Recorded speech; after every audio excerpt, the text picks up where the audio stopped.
ছাত্র গণ অভ্যুত্থানে নিহত শহীদদের আর্থিক সহায়তা প্রদান করেন বিএনপির যুগ্ম মহাসচিব সৈয়দ এমরান সালেহ প্রিন্স।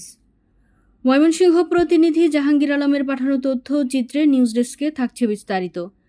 বিএনপির যুগ্ম মহাসচিব সৈয়দ এমরান সালেহ প্রিন্স বলেছেন, ষড়যন্ত্র করে লাভ হবে না। প্রতিটি হত্যা, গুম, দুর্নীতি, লুটপাটের এবং গণতন্ত্র, ভোটাধিকার, মানবাধিকার হরণের দায়ে শেখ হাসিনা ও তার দোসরদের বিচার করা হবে। আজ শনিবার বিকেলে হালুয়াঘাট পৌর শহরের পুরাতন বাস স্ট্যান্ডে বিএনপির কার্যালয়ে অনুষ্ঠিত গণ অভ্যুত্থানে শহীদদের পরিবারকে সহায়তা প্রদান অনুষ্ঠানে প্রিন্স এসব কথা বলেন। এ সময় শহীদ বিজয় ফরাজি, সৈয়দ সেলিম শেখ, শহীদ রাজু মিয়ার পরিবারকে এবং গুলিতে আহত মেহেদি হাসানের চিকিৎসার জন্য আর্থিক সহায়তা দেওয়া হয়।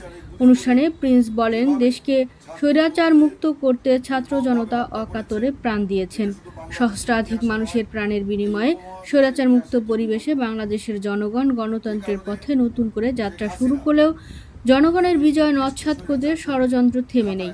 পতিত স্বৈরাচার ভারতে পালিয়ে গিয়ে সেখানে বসে জনগণের বিজয় নস্যাৎ করতে উস্কানি দিচ্ছে।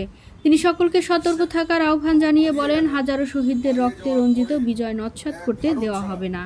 এ বিষয়ে তিনি অন্তর্বর্তী সরকারের উদ্যোগ নেওয়ার আহ্বান জানান।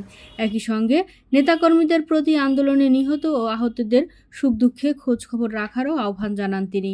এ সময় ময়মনসিংহ উত্তর জেলা বিএনপির সদস্য আসলাম মিয়া বাবুল, হানিফ মোহাম্মদ শাকের উল্লাহ, আরফান আলী, আবুল হাসানাত বদরুল কবির, বীর মুক্তিযোদ্ধা অধ্যাপক আমজাদ আলী, বীর মুক্তিযোদ্ধা কাজিমুদ্দিন, সদস্য সচিব আলী আসগর প্রমুখ নেতৃবৃন্দ উপস্থিত ছিলেন।